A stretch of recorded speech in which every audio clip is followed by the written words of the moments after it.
sit down in front of the TV, perfectly innocent thing, which you would never imagine could be twisted into some horrific moment. But suddenly these filmmakers have figured out a way to really turn that on its head, and it becomes something out of a nightmare. The Ring is so scary.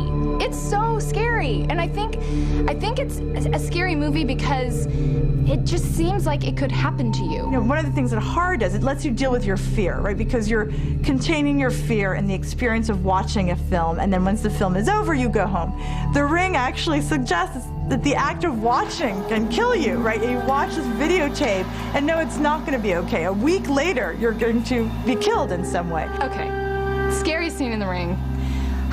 I hate even thinking about it, is when the little girl comes out of the well. When you see things that you've never seen before, and you just can't help but be impressed, and if they're well shot and they come as a complete surprise, it gives the film a real potency. Nothing like an anemic, pasty girl to scare you again.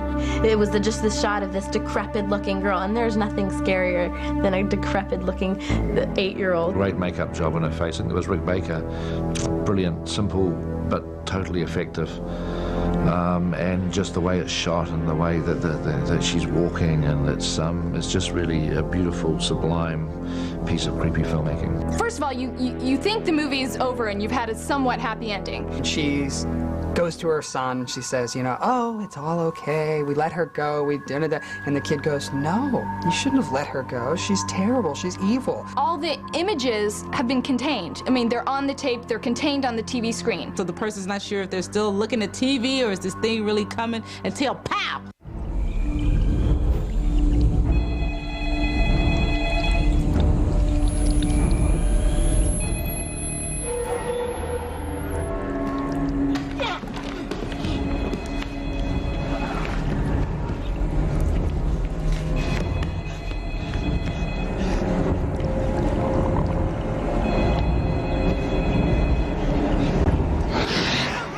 It's just this moment again where reality is gone. She breaks the third wall and crawls through the TV screen. It's so scary! Well, I was sitting next to my mother, which slightly changed the dynamic. She wept when my name came up and was spelt right. And I said, Mom, that's really the best thing that's gonna happen. Now I'm afraid it's just gonna be sex and violence for the next 90 minutes. Clive really caught people off guard. I mean, he brought S&M to horror. Truly the first film that brought a kind of sadomasochistic pain. S&M, buddy. What's wrong with that? Pleasure and pain, everyone has a subjective idea of what that is. Evil is fun, you know, torture is love, murder is affection, you know, is all these things reversed. And what could be scarier than that? His visuals in his films are just so creepy and so unsettling. I went to my local library to find a book on film directing. And they had two, but they were both checked out. And I thought, oh, I'm so I don't even have a book. One of my most favorite things about a good scary movie is if they have good monsters. And the Cenobites are good monsters. Pinhead is a jerk. The worst of the Cenobites for my character, Kirsty, because he was the leader. He's just creepy, man, and the chains whipping around. I mean, he does it all with his head, man. He controls chains. The villain was this weird box. The audience doesn't know what to expect as they're opening this Pandora's box. You don't know what experience is going to happen.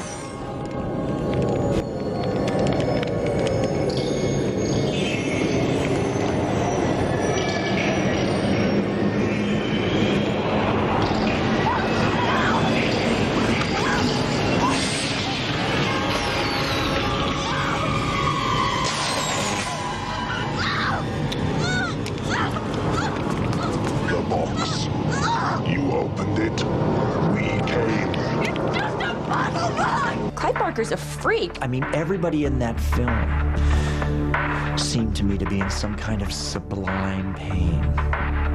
And there was equal parts S&M, club, Hieronymus Bosch. I mean, that film really, truly entered my subconscious. Pinhead, who doesn't do a decent, nice thing through 8 movies, but somehow or other still manages to get fan mail from women who would like to bear his children.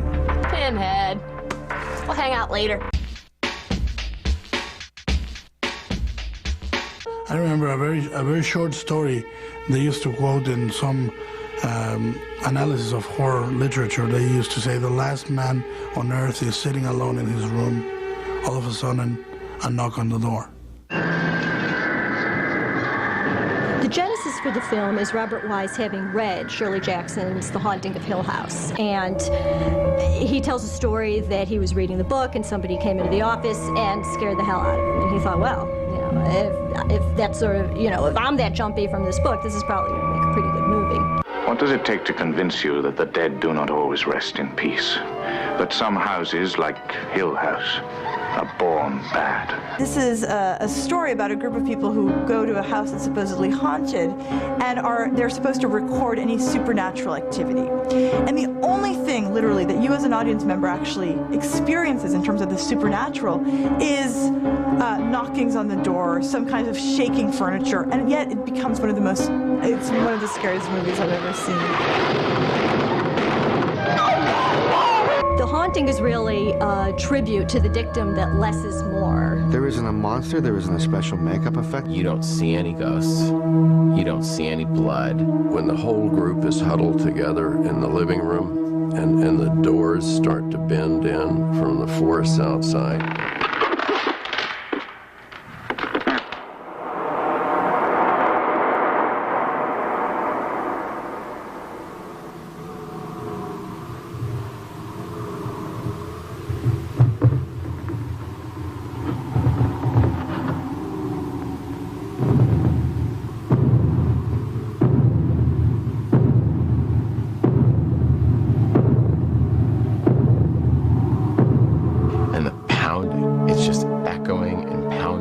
Saying, wow, no monsters, no makeup. That was good, psychological.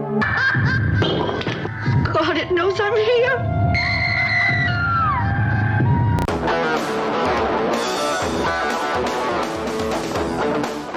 For 3 years, I had sent that script around to the whole town of Hollywood, and everybody thought it was either stupid or boring or just gory or whatever. I knew by the time we were filming it was going to be strong. Wes Craven had come across a few articles about some teenagers who were absolutely terrified to go to sleep. In the middle of the night, they heard these horrendous screams and crashing, and they ran in, and he's thrashing on his bed and ran to him. By the time they got to him, he was dead. They did an autopsy on him, and there was nothing physically wrong with him. And I just thought, my God. Wes described how he wanted to fool the audience about when the moment of reality ceased to exist and when they were actually into the dream, and how this was his goal. And that's what really intrigued me. 1, 2, Freddy's coming for you. 3, 4, better lock your door. Every time you hear that in any of the Nightmare on Elm Street movies, you know something bad is about to happen. Here's a guy who's been probably burned over 90% of his body, and he still wears a hat that covers some of that scarification, which is a sort of weird, vain thing. Those nails, the claws, and the scraping against the pipes. What is that? The idea that he's a child murderer and that she's going to avenge this terrible crime that he's committed against her own family, that's a direction that I always had inside of me. Because he's a dream figure, he can basically do anything. He can transform himself into anything, into a phone, into any kind of creature.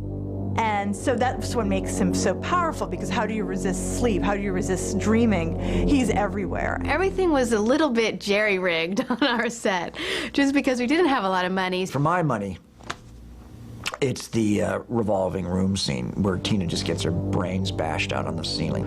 There was something about the vulnerability that she was just in her underwear, and the fact that her boyfriend was trying to reach her but he couldn't. There was no explanation for how she was up on that ceiling, because this guy's in the shot too, and it just worked really strongly. He just drags her all around the bedroom by his finger claws on the ceiling, blood everywhere, and she's just screaming, and it's just so painful, and they don't cut it, you just watch all of it.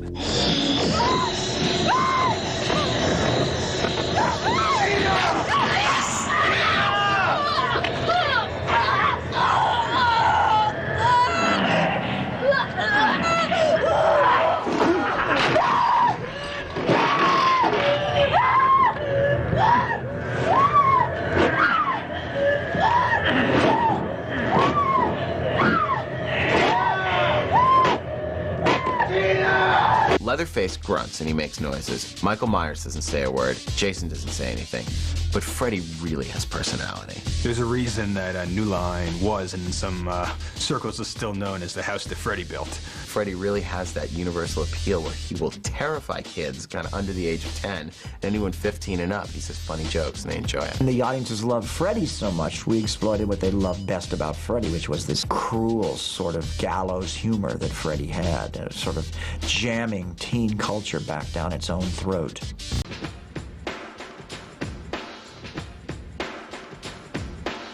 The Thorns have been a family of tremendous wealth, position, and power.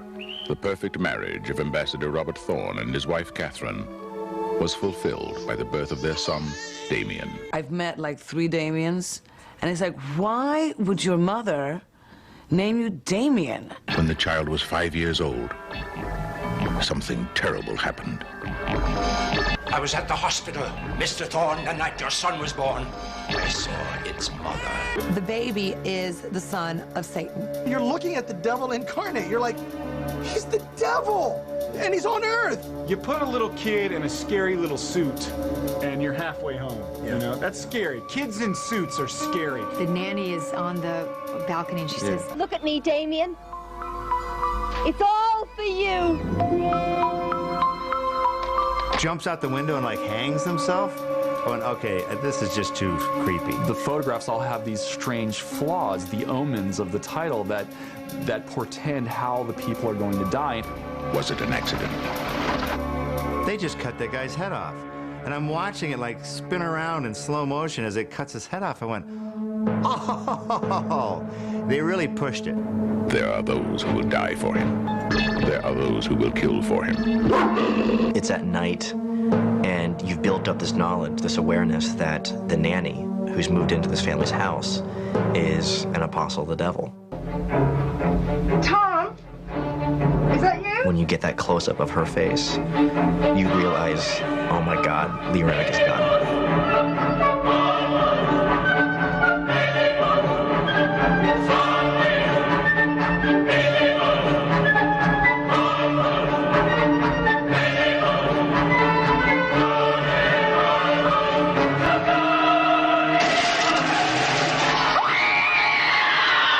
Just that last shot, which is Damien staring straight at camera in close-up and smiling. The little boy waves at the end, and the music, and he's so cute. But, I mean, who can name their kid Damien after that? Todd Browning is one of the unsung directors of all time. Metro had seen the amazing success Universal had with Dracula and Frankenstein, and, you know, wanted to do the ultimate horror film. One of his closest friends was Harry Earls, you know, the midget, and it was Harry Earls who actually came to him with the idea of doing Freaks. Browning assembled the largest collection of sideshow performers that had ever appeared in one place. Apparently there was more diva demands on this movie than you could possibly imagine. They really went Hollywood, the Freaks, on the movie. And of course Browning indulged them. This created some real problems at the MGM commissary. People were really upset that Siamese twins and pinheads and armless, legless people were sitting at the next table. I always loved Freaks, I mean, because, you know, it was real. What he does successfully is he makes you totally comfortable with the freaks. So instead of being repulsed, we learn to like them. There's the famous scene at the end where Harry Earl, he has like this beautiful woman who he's engaged to. She's an acrobat. And the other freaks catch wind of the fact that she just wants him for his money. Where a circus freak makes so much money from is anybody's guess. But okay, he was rich. The most frightening scene in Freaks is obviously the climax, where the circus performers have their revenge. There's that wonderful moment when they're going gooble, gobble, we will make you one of us. And it's joyous and it's freakish, but it's happy. You share the revulsion of the villains, but you also share the joy of the freaks. It's all done in very, very silent movie imagery, you know, flashing thunderstorms. There's this one guy in there who has, it's a head, he's a head, it's a black guy, and he has no body. He has literally like a sock. He has no arms or legs, it's this thing. And he rolls a cigarette with his tongue and lips. I can't roll and light a cigarette with 2 hands and 2 feet and a cigarette rolling machine. With someone helping you. Yeah. But in the rain, when they're coming to kill them, there's this shot of him crawling along the ground with a knife in his mouth. And I was thinking, what the hell is he going to do with that?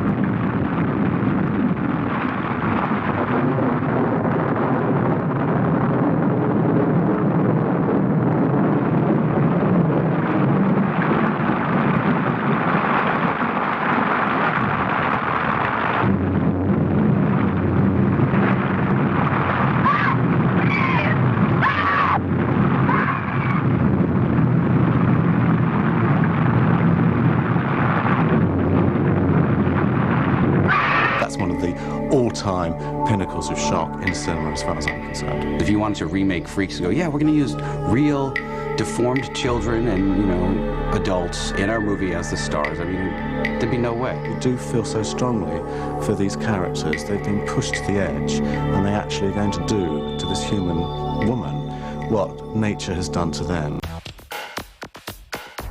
Halloween's innovation was one, Halloween, you know, I mean, actually taking Halloween and the concept of the boogeyman and putting teenagers in jeopardy. This was a work for hire, okay? My job was to make a movie about babysitters in the Midwest being stalked by a killer, and you set it on Halloween. That's it. That's what Irwin Yablans wanted. That's the kind of exploitation horror movie he wanted. The rest was me. I was trying to make something out of it. There was something so simple about Mike Myers that is just great. A person who killed as a child, and he's been in an asylum his whole life, and he broke out on Halloween night. My production designer, Tommy Lee Wallace, we didn't have any money on this film, so he went up to a magic shop on Hollywood Boulevard and bought back 2 masks. One was a clown mask, and he brought back a William Shatner Star Trek mask. There was such a blank face that the audience could project anything they wanted on it. As I've said, I owe my entire career to William Shatner. Carpenter, yeah, is a real one-man band of a filmmaker, and very importantly, composed that really distinctive piano. The moment he was about to kill someone, all of a sudden you'd hear dun, dun, dun. The music's actually as scary as the movie is. It was Deborah Hill's idea to cast Jamie Lee Curtis. I had wanted another actress, and she turned us down. Everybody turned us down for this film. Nobody wanted to be in it. She told me that her screams were like her orgasms. That's what she said. I think she's just trying to be nice to an old guy. It's the least explicit of all those movies. I mean, after that come Friday the 13th, of course, and Tom Savini gore effects. But in Halloween, you virtually don't see a drop of blood. It's all about terror. The biggest screams in Halloween come after she's killed him in the closet. I want you to go down the street to the Mackenzie's house. I want you to tell them to call the police and tell them to send them over here. Oh, now, do you understand me? Go do as I say. Your attention is focused on Jamie Lee Curtis. It's a nice close-up.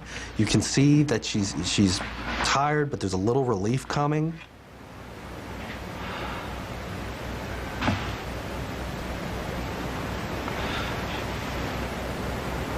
And they say, no, no. Oh, no. You know, oh, God, she just put a hanger in his eye. Man, is it simple. Guy with mask and knife stalks teenagers. And here we are all these years later, still watching it and still talking about it. It was fantastic. It was the most scary thing. I would watch it like this, and I still can't watch it all the way through. It really does frighten me. I first passed on it because I was in one of those crises where I think I've got to do a normal film. And so in this opening where the girl was gutted and everything else, I said, I just can't do it again. And then I was doing an appearance someplace, and some little kid came up to me, you know, I love Last House on the Left. You should do something that really kicks ass again. And I thought, God, I must be getting soft. And I literally called up Bob Weinstein and said, you know, okay, let's do it. When Scream first came out, I thought, well, is the horror film dead now? Once we make a film that parodies it. The kids are very savvy about, you know, what kinds of rules do you have to follow to not be killed in the horror film. It's really a film about the horror film audience. I was a huge fan and read the script and thought this is so different than most of them. It kind of made it was like a little bit of a spoof, but it was still really scary. I had never seen a script that was quite like this. It was a horror film, but it was and a slasher film, but it was also a murder mystery, and then it was also a soap opera. So I thought, wow, it's got these three weird elements woven together.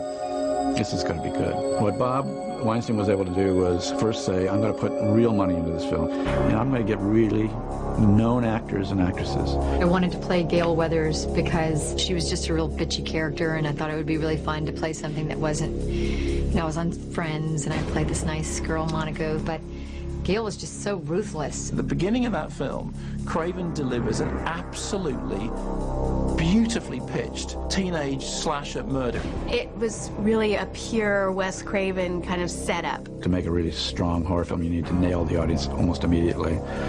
And you don't need to hit them as hard ever again in the film until the ending. And that opening, I knew if I was able to pull it off, would do it.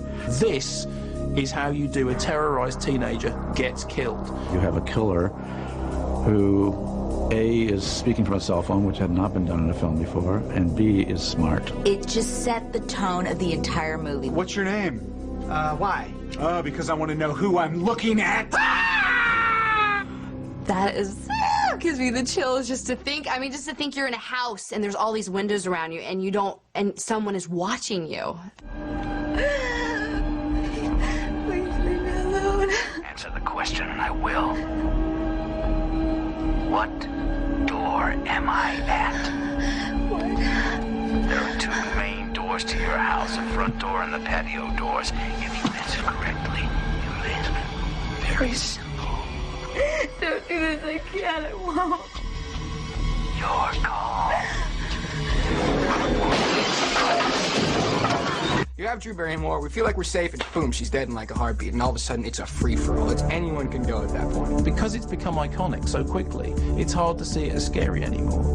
The first time you ever see the caped figure in the mask with the black cloak, it is scary. It's all about the fear that artists have that if they've gotten a success in a certain area, that if they change or grow or do something different, that their fans will leave them, and the feeling that their fans will hate them. I've had some experience with fans that are clearly a little bit loose in their shoes. They don't have, their elevators don't go all the way to the top. Famous writer finishes his novel, comes down from the mountain. It's a tradition he has. He wrecks his car in a snowstorm. Kathy Bates comes and rescues him from the snow. She puts him over her shoulder. She's so beefy. Yeah. She carries him back. She puts him in a bed in her house, and you're like, oh. You got that warm fuzzy. He's gonna be okay. Yeah, it's gonna be fine. James Caan was completely and utterly stir crazy by doing this movie, and every day he would come to work, and I would say to him, okay, now Jimmy, in this scene, I want you to be in bed. Most of that film takes place in a bedroom. So, you know, like Hitchcock's Rear Window, to keep the tension alive in a movie like that takes a lot of technique and craft. The scariest thing about it is just that idea, you know, because I have some nutty fans. And I'm always a little worried, you know. Love can turn into a really sort of perverted thing. She's like, oh, did you write that book, Misery? Because I love that book, Misery. She was so frightening. What made it frightening was the fact that she was so sweet. You could feel like she likes to bake cookies. The movie doesn't work without her, without somebody that could, you know, play that character as well. When I saw some of the dailies, oh, she was to die for. She was so good. She just inhabited that part. I personally don't get scared at the Freddys and the Jasons, the whole thing, because I know it's made up. I know that. But when it's a real person who actually could harm you, that to me cuts deeper than anything else. She's got the log, or whatever she's got, that thing, and she kind of puts it in between his feet, and you're like, okay, well, what's she doing there? It was the ultimate moment for her to make sure that he wouldn't run away. And there's nothing he can do, and he's just laying there, and he knows what's gonna happen, and his eyes just get bigger and bigger and bigger. I mean, that's just like, okay, it really went south after there.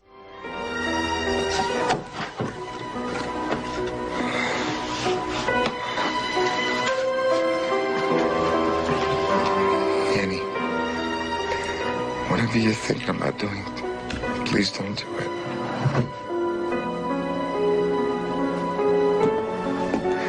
Any for God's. Shh, darling. Trust me. God's sake. It's for the best. Eddie, please!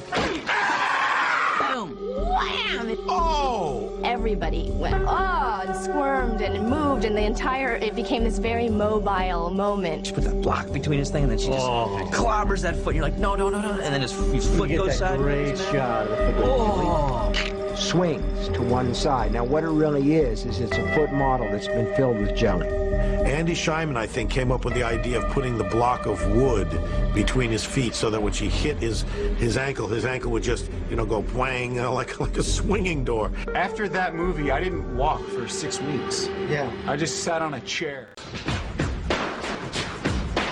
I think that right now, the only people that are making real horror movies are the Asian horror films, Japanese horror films. They're so unbelievably terrifying. Audition, I just found so deeply disturbing on every level. I found it so creepy I didn't like it. I never feel creeped out by movies. I just watch them and kind of enjoy them. And that was the first time I ever watched it, just starting to feel, this movie's creeping me out. Audition is such a brilliant film because the whole movie is a build-up to the last 15 minutes. And so few films do that anymore. This guy meets this girl, and they set him up as the nicest guy in the world. And he holds this fake audition, and he meets this girl, and he says he's gonna call her. And she's like, yes, I'll wait for your call. And then you see her, and she's staring at her phone. And you're going, oh my God, she's insane. And then this sack just starts rolling around and you hear a human voice, and then it cuts away. That terrified me more than anything. Slow, and it just kind of it sneaks up on you when it happens. It so shocks you. So they just build up this tension like a tightrope. You just feel like this cable that's gonna snap. And then the last 15 minutes of that movie, you can't even look at the screen. The girl in the movie is so likable and so nice, and just when the finally shows her in her apartment, and he's like the guy in the bag. And this guy, he's missing his legs, he's missing his fingers, he's missing his tongue, he's missing his ear, and we see her vomit into a bowl and feed it to him. That's so disturbing. Then we go right into the torture scene. What is going on? Just like... She's there, she's in her white dress with her black leather apron, black leather gloves, and she's ready for some meat work. It really messes with you. She's so soft and sweet, and her torture weapons are very delicate, very slowly plunging the acupuncture needles into his chest, into his eyeballs, and then by the time she starts working on his foot,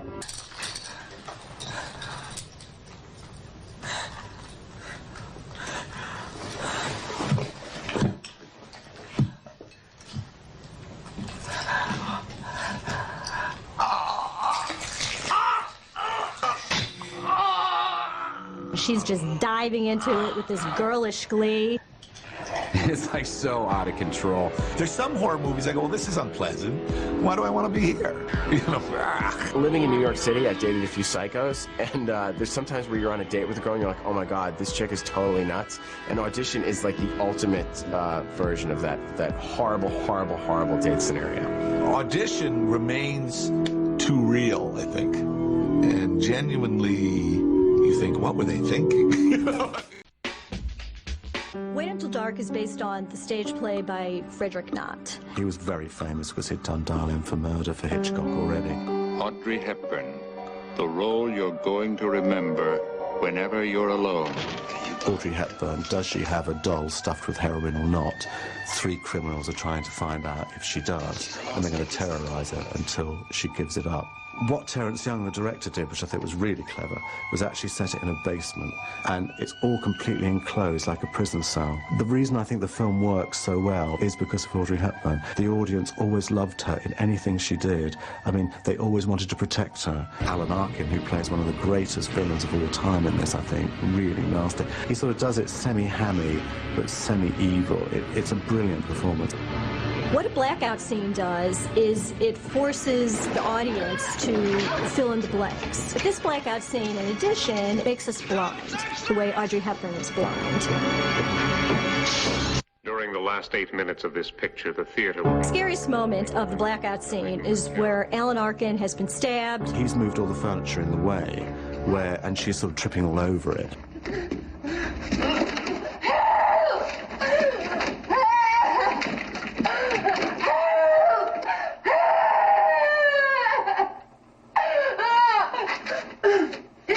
Window.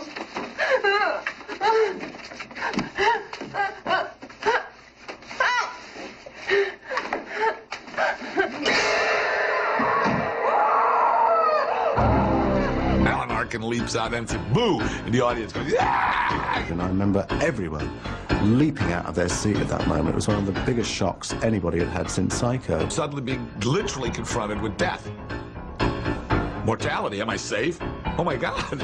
You know, so it's a very effective moment. Oh, God!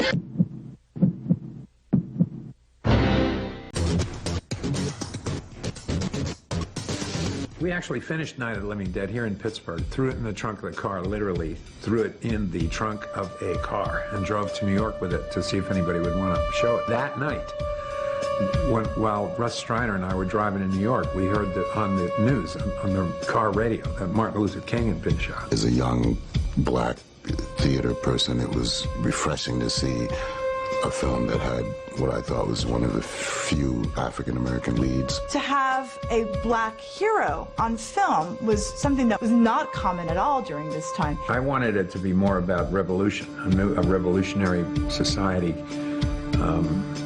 literally, in this case, devouring the old. Completely outrageous, you know, people, you know, half nude and eating human flesh and everything else.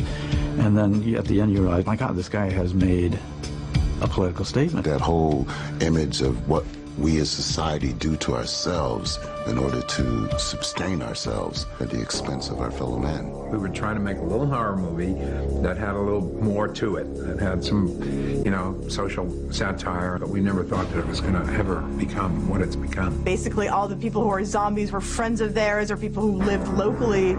They had a friend who was a butcher who just donated all these kinds of pieces of meat for the, you know, body-eating scenes. And it was made with no money at all, and yet it became a huge cult success. I was playing like in a different state, and I had to ride 2 hours home on my bicycle at like 2 o'clock in the morning all by myself. I was like, mix that documentary style with the black and white and people eating people, and you know, and you're in the drive-in, you're in a car, you know, the car starts at the end of the day. That's the first time that I was scared.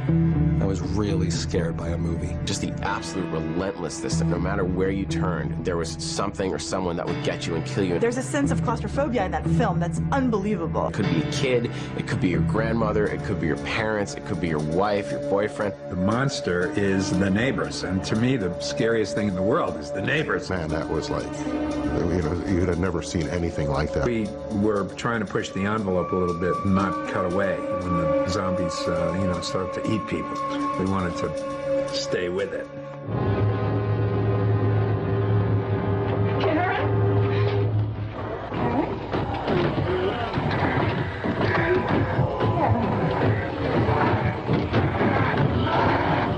Oh, baby.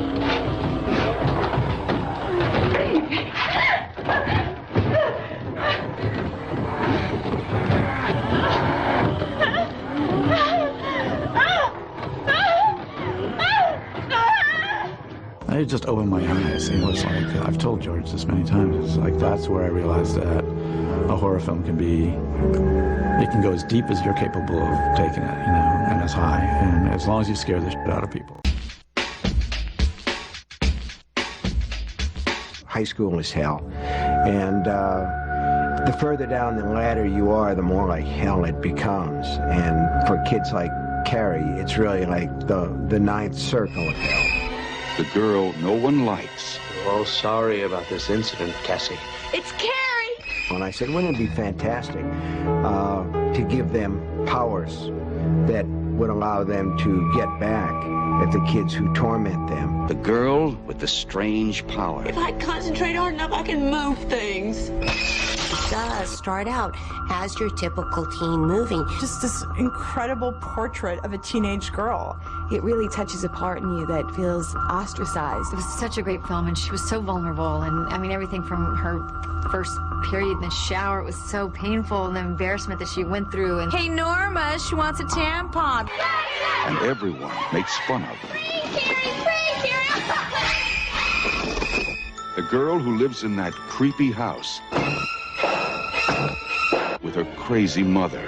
The relationship between Carrie and her mother, some of the scariest things I've seen on screen. Her mother was such a whack job. All the biblical references and calling them her dirty pillows. Help this any woman see the sin of her days and ways. That really, really scared me in that film. It's basically the Cinderella story as done by Stephen King, isn't it? Going to the prom, something horrible happens, she doesn't lose her glass slipper, but she just goes, you know, berserk. It's horrifying. And then you look at her eyes and you realize something really bad is about to happen. Carrie lets the bitches have it. And then at the very end, you know, Amy Irving, Susan Snell. She's walking down a street, she's in a pretty dress, everything seems very calm. He asked the actress to walk backwards, and he filmed it in reverse, so it looks like she's walking forwards, but it creates this very dreamlike, very slow, very kind of unnatural pacing. She goes to the grave and she puts flowers down on the grave.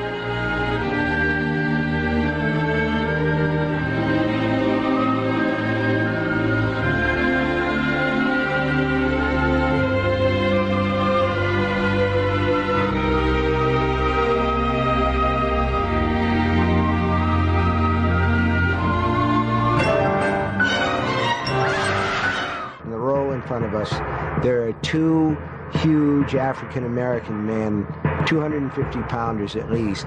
They're screaming like children. They're grabbing each other around the neck, and one of them says to the other, that's it, she ain't never gonna be right. And I looked at my wife and I said, this movie's gonna be huge. Silence of the Lambs was the first horror movie that swept the Oscars since One Flew Over the Cuckoo's Nest.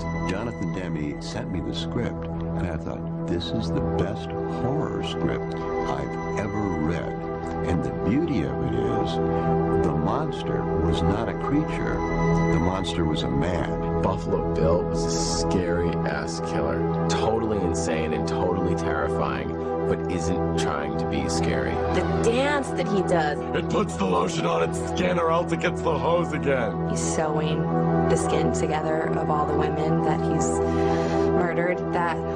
The character of Hannibal Lecter, who was just so appealing to the public. He's just the most kind of sophisticated individual you can imagine, who manages to kind of manipulate people around him and spectators into actually forgetting the fact that he's a cannibal. If you met him at a party, you would want him to like you. There's always the joke that he likes to eat his victims with Chianti and, you know, and fava beans. Hannibal Lecter is, if anything, operatic. He's the kind of guy you want to quote, you want to hang out with. You know, you're on his side also in a lot of the film, which is really upsetting, I think, to a spectator, that the film really tricks us in a lot of ways into kind of being on Hannibal's side, as opposed to Buffalo Bill, who's, you know, in a lot of ways the real monster of the film. When he escaped it and killed the guard, he killed him gleefully.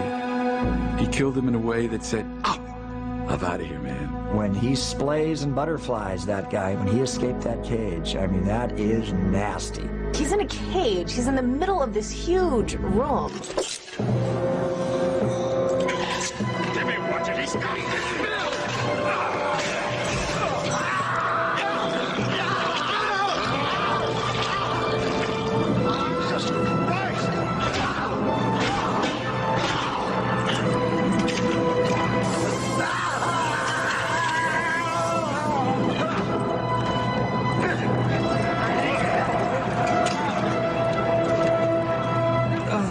Know that Hannibal Lecter is out there somewhere. He still wants to eat people. I had my older brother with me, and we saw it at the movies, and I had to go to the bathroom afterwards, and I made him come into the girls' bathroom with me.